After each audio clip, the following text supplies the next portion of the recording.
Hi, this is Dennis with Second Chance Tackle. Well, it's that time that we're going to answer some of the questions that have been left in the comment section. Some questions, some techniques, some hints, some helps. Who knows what's in here? Oh, I do. But we'll see how far we can get. And we'll try and pass this information along to you so that you can benefit from it, know what to do with it. And, well, if you're looking for a specific question to be answered, generally leave it in the comment section. I will answer those for you individually. But if they have a broader application, I do try to answer those in a series that I just call questions. And in that thing, we pass along information that other people may find valuable as well. So let's get started. But before we do, I want to encourage you to subscribe to my channel if you do like this, if you do like the art of reel repair, if you do like understanding more about fishing reel manufacture, about the fishing reels themselves, who made them, when they were made, and how they're used, and or were used. And well, let's get started. This one's easy to start with. I frequently get asked about the question about what greases and oils do I use on my fishing reels. And this one came in saying, what is that oiler that you have that has your oiler top on it, the little piece for your oil ports? And that is Lucas fishing reel oil. It's one of the oils that I do use. In addition to Lucas, I do use Reel-X. Let's see if I can find that around here. I do use Reel-X.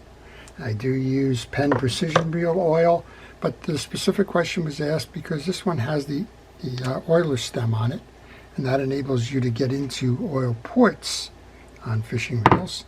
For example, this big old reel here has an oil port, and well, you can press down on the oil port, use the oiler, that will seep in. So it is a Lucas fishing oil. It's available on places like Amazon and other places on the site. Generally, I'll buy mine from Amazon. I think the cost of a bottle is about, well, $8 with the sales tax. And if you have the Prime shipping, of course, there's no extra shipping there, which is probably one of the reasons why I go buy it from them.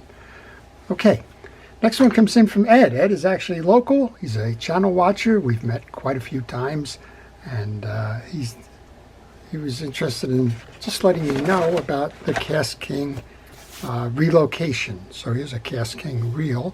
And the question came in about how do I get parts for Cast King. I think he actually had sent a request to Cast King for the parts. And it was basically advised that sorry about the inconvenience due to our ongoing parts warehouse relocation. We're temporarily unable to offer parts service. It may take 4 weeks for our parts service to be restored. And just so everybody's aware, Cast King was located in Garden City, Long Island. They've since relocated to Texas. I guess they must have a lot of things going on, trucks there, and I assume that they're going to be closing and not having a sub-location in Garden City. I did call over there trying to get some information, and I did not get a response, so I'm going to assume that the Garden City location is no longer in operation. So Ed, thank you for providing that. Anybody who has a Cast King reel that's looking for parts, my advice to you is to go contact their service center and see what they tell you is the next steps. Okay, you see this 202 is sitting here. It's a zip code 202. This question came in from Margie Crump, I guess. I think that's what it is. And it says that the reel that they have, everything's working on it, but when you throw the line out, it doesn't come back in. What's causing that and what's the remedy? Well, the most likely cause, and of course I'm trying to respond to questions without seeing the reel, the most likely cause is that this pickup pin is stuck. I'll just show you how that works. When you go to cast, the spool releases and the pin pulls in. You can see that there. A lot of times what happens is old greases and dirt and debris clog the little assembly. This is a rod. The rod kind of travels through the case here and goes in here, and that's where it's tripped. But a lot of times this gets stuck or grease choked, and it won't release when it hits the trip. So how does it release? Well, you'll see here, when you turn the reel, it pops, the pin comes out. If it's grease choked, you won't have it pop out. As a result, there's nothing to grab the line when it comes around. What you want to do is remove this cap. Some of them just screw off, some have a nut on them. Various ways that they're attached to the axle shaft. Take it off, soak this area with penetrating oil, work that button back and forth. I can't do it right now, but work that button back and forth. That should restore that to enable it to pop out when the reel is cranked, and you should be able to continue to crank in your reel and the line associated with it. I hope those of you that fish the closed face reels can benefit from that little conversation. It works on all kinds of closed face reels. They're almost all the same principle. Zebco, of course, was founded by J.D. Hull, and Hull kind of came up with the whole idea behind closed face fishing reels, and most of the others that have followed since his 1950s introduction of the Zebco closed face reel have kind of followed suit in the design, tweaked it a little bit here and there for patent purposes, but overall they've pretty much followed the same thing. Well, the next one comes in from Chris. Chris has been a long time channel viewer. I've spoken with him on many occasions, traded a lot of emails with him. He leaves a lot of questions and answers, and one of them was kind of interesting. He said to me, why don't you grease the outside shield of a bearing on the rotor? Okay, well, we've just pulled a Shakespeare 50 body.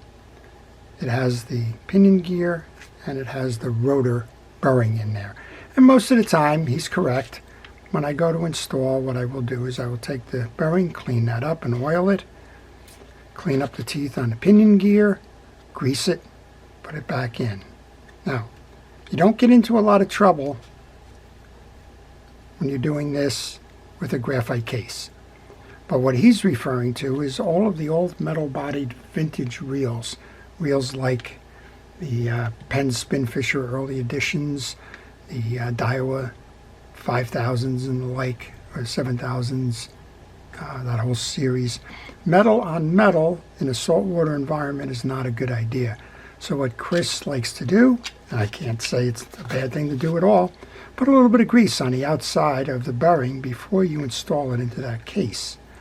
That way, the next time around, well, you've probably put some inhibitor there that's going to prevent it from rusting into the case. Next time you go to pull that out, it'll come out easy. Chris, thanks for your tip there. All right, this one was a nice one. It came in, a fellow or a gal. We're going to do this both ways, so the person wants to remain anonymous. I'll tell you, it came in from Texas. How's that? Fellow was and a fellow. Well, we're not going to fool around with that. A fellow. He bought a lot of fishing reels. That is a whole bunch of them, if you will, in a single lot purchase, from what I understand. These two pieces were in there. They actually are reel wrenches for Langley reels. And he saw me doing a video on the Langley reels. And, well, he said, I'm never going to have a use for these. I don't have the Langley reels. If you like them, I'll be more than happy to send them to you. So he did, and I very much appreciate that. Langley, as we mentioned on several occasions, was an aircraft parts manufacturer before they started making reels. Quite honestly, after they started making reels too. Then they sold off the reel making business to Zebco. That's where Zebco started the manufacture of the spinning wheels from the Langleys. And these, well, I got to find out exactly what these purposes are. I'll go grab a manual and see what we can do. Obviously a small nut wrench, probably a bigger one. We got a hook here for something, not sure. A little slide here. An octagonal wrench nut here that's bigger than that one. And so thank you, Mr. Anonymous, for that. It is appreciated. And what's also appreciated is you watching the channel and, well, asking the questions that are certainly good questions. There are no bad questions here. And, well, helping us to help others to understand what's going on in the fishing reel industry. how to service your reels and keep them going for a long time, and, well, just the general information about fishing reel repair. I try to limit these questions and answers to about 10 minutes. We'll pick this up on another episode. There's more questions here. Before I leave, I want to thank our first responders, our police, fire, safety, and rescue. I want to let you know how much I appreciate what you do day in and day out, and to thank you for your service. Also want to thank all of our channel viewers, those watching. Make this such an easy job, and to the point where I'll consider it fun and a hobby rather than a job. And, well, your knowledge, your comments, your dedication to task, and, yeah, pointing me out when I do things incorrectly. I appreciate all of that. This is Dennis with Second Chance Tackle, wishing everybody a great day.